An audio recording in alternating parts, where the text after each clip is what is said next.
3, 4. Action! G'day fellow fishos and anglers alike out there. Here we are today. I've got Fez in the studio. Welcome Fez to Fingered TV, another edition. Today we're talking about spinnerbaits and how we're going to pimp those things up.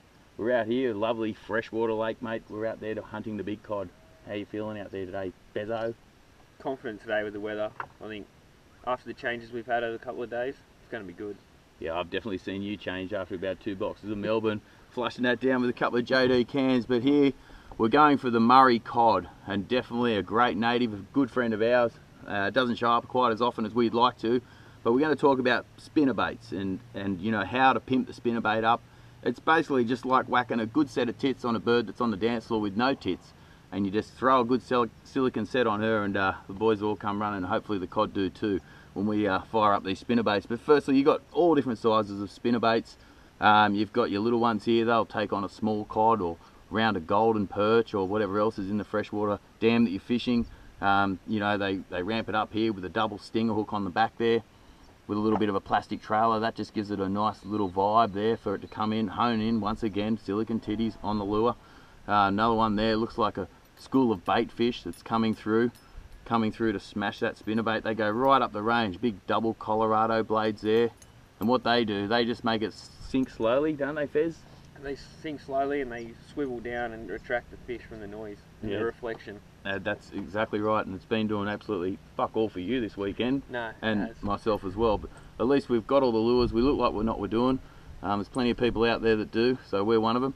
The double Colorado spin blade there with a little bit of a tickle up on the back, and then right up into the big dogs here. Now this is what the big cod want to go, and you can see that big plastic on the back there, double stinger, you know, a little bit of garlic sauce on the back of that. The cod will come running, even up to these big puppies. Now that is the big bunger. You troll that puppy along some rock wall late in the afternoon on prime time, those cod will come up and wallop that. So what we're going to do, Fez, I'll just get you to take the mic here, and we've got a basic spinnerbait there, and we put a stinger hook on the back. We put a little bit of rubber there just to stop the hook from coming off the back, and we're going to ignite it up with a nice plastic on the back. So Fez, if you just take this mic for a sec. The stinger hook is vital, mate, definitely vital. The amount of times you do miss a fish because you don't run the stinger hook is absolutely demoralising to yourself and everyone else in the boat when you absolutely kick fuck out of their esky and shit goes flying everywhere. So you've got your stinger hook there, you've got your plastic, and notice this plastic matches this colour of the stinger, of the spinnerbait, sorry, and on she goes straight through the nose there, and just feed that up around the hook and punch it out the back. Oh, I know it hurts, mate, but we're doing it for the show. Please make me look like I know what I'm doing on telly. And look at that. That now has an exciting little stinger hook and also a wiggly plastic on the back. So hopefully a cod will come up, smash the back of that. Fez, we've also got chatterbaits. Now we've been using chatterbaits out here this weekend and we've absolutely caught nothing, but you know, like you do with all fishing, it's just a good excuse to get out there and get on the booze.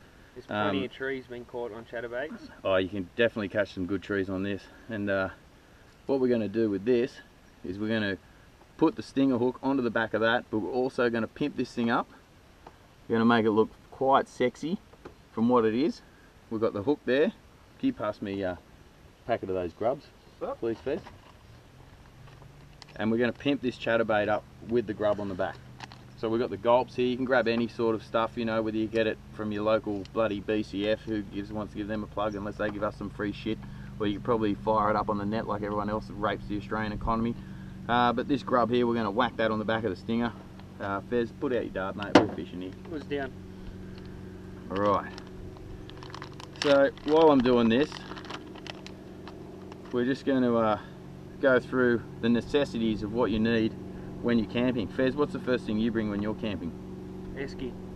Yeah, good answer, good answer. What's the second thing you'd bring? Swag. Yeah, you probably do need somewhere to buckle and curl over. So you were caught snoozing on the front of the boat yesterday afternoon. That was quite pathetic of yourself. It was a long day. It was a long day out in the sun. Right, so we've got our chatterbait there. We've got our grub, and we're going to try and fire it up with this stinger hook. So what we need to do, we need to measure where this stinger hook's going to come out at the top there. We're going to make a little mark in the top of the grub with the hook. Bingo. then we grab our stinger hook. We're going to go to that mark and we're going to line up that hook into the top of the plastic grub. So what we need to do is go straight in the arse of it and feed it along until we've made that mark in the top of the grub. So we just cruise along here, making it as though we know what we're doing, making it look easy as well, which it isn't. And then you find that little spot, the cut in the top of the grub, and you know what? I've absolutely fucked that up. It's got to go the other way, ladies and gentlemen, down through the hole in the top of the grub, and I fucking told you I didn't know what I was doing. And that's exactly why we're here today, to teach you guys, and it's a learning curve for us as well.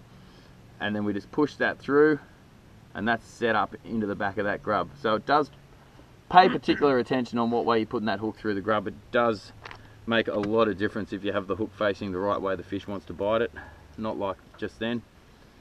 And then we get our chatterbait, which already has a hook embedded in it. We're going to come through the front of the grub, back down, and we're going to line it up through the hole of that hook that we have just engaged into the back of that plastic, and completely fucked that up. I couldn't have fucked that up anymore. So next week, that's definitely not how you do it, but this is our first episode on how to pink up plastics, and I'll tell you now, we'll be back next week. First, here's a couple that I bought up last week and got it all sorted. So once we get to untangle all that, we'll be back next week talking about how to put a plastic on the back of a spinnerbait. Thank you very much. Cheers, Fizz. Thanks for being here.